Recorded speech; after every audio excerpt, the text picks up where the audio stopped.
सरयू के तट पर दो चिताएं जल रही थीं। ये चिताएं थीं दो सगे भाइयों की।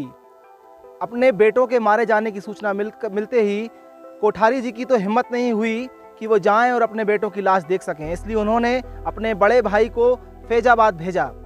फैजाबाद में आकर जब उन्होंने अपने भतीजों की लाश देखी तो माथा पकड़कर रोने लगे, क्योंकि उनके दिमाग में बार बार यही प्रश्न आ रहा था कि घर जाकर इनकी माँ को वो क्या जवाब देंगे, जो अब तक इस बात से अनजान थी कि उनके दोनों बेटे राम कोठारी और शरद कोठारी पुलिस द्वारा गोली में मारे जा चुके हैं। आज का किस्सा बहुत मार्मिक है। इसमें करुणा है, दो भाइयों का प्यार है और भक्ति है, सिवाय एक चीज के इस किस्से में नहीं है दया।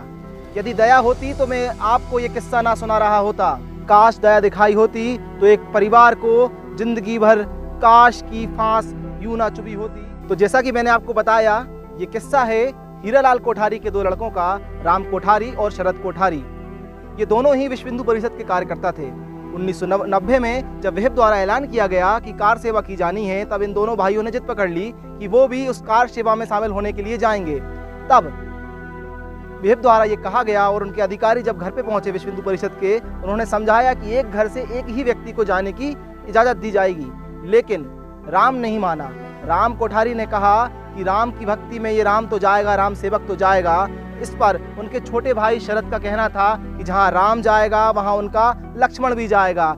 इन तर्कों से उनका परिवार और संगठन के अधिकारी निरुत्तर हो गए और उनके पिताजी ने इस शर्त पर उनको जाने की अनुमति दे दी कि आप वहां से पहुंच करके दोनों भाई एक चिट्ठी प्रतिदिन लिखेंगे जो घर के लिए होगी और उनके समाचार, उनकी कुशलता की सूचना देगी।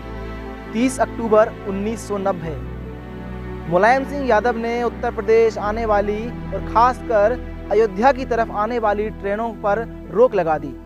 करीब 200 किलोमीटर पैदल चलकर कलकत्ता से आने वाले दोनों भाई राम कोठारी, शरद कोठारी अयोध्या में पहुंचते हैं और 30 अक्टूबर के दिन होने वाली कार सेवा में शामिल होते हैं। शरद कोठारी उस दिन बाबरी ढांचे पर चढ़ने वाला पहला शख्स था जिसने उस ढांचे की गुंबद पर चढ़ करके भगवा फहराया था। शरद कोठारी के बाद राम कोठारी भी उस गुंबद पे चढ़ गया।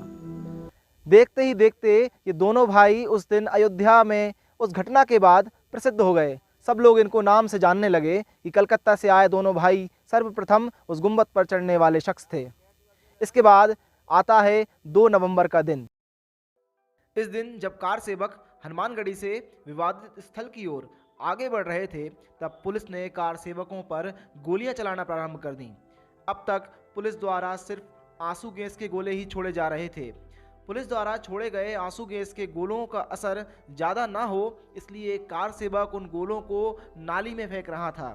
तभी एक गोली धन्न से उसकी छाती में पड़ी और वह वहीं सड़क पर अपने खून से हे राम लिखकर ढेर हो गया। जब गोलीकांड प्रारंभ हुआ तो उन पत्रकारों की गलतफहमी दूर हो गई जिन्हें अब तक लग रहा था कि पुलिस उनकी मौजूदगी में कुछ कम बर्बरता करेगी। सरकार के इशारे पर पुलिस का निर्मम गोलीकांड प्रारंभ हो गया था। राम कोठारी और शरद कोठारी जो हनुमानगढ़ी से जन्मभूमि वाले स्थान की ओर कार सेवकों की भीड़ में आगे बढ़ रहे थे कि अचानक शुरू हुए इस गोलीकांड के कारण कार सेवकों की भीड़ में वे तितर बितर हो गए। इस दिन पुलिस इन्हीं दोनों भाइयों की तलाश भी कर रही थी। उन्हें सबसे पहले शरद नजर आया। शरद जो एक घर में छिपा था, वो पुलिस द्वारा बाहर निकाल कर लाया गया और उसे घुटनों के बल सड़क पर बैठा दिया गया।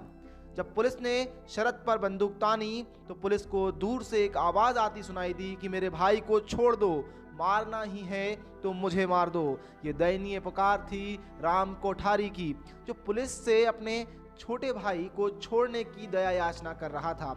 पुलिस ने उसी की आंखों के सामने उसके छोटे भाई को गोली मार दी। अपनी आंखों के सामने अपने ही छोटे भाई को मारे जाते देख स्तब्ध खड़ा राम अभी मातम भी नहीं बना पाया था कि एक गोली आई और उसके सीने से भी पार हो गई। देखते ही देखते सैकड़ों कार सेवकों की लाश के बीच ये दोनों भाई राम भक्ति के उत्कर्ष पर पहुंचकर बलिदान हो चुके थे।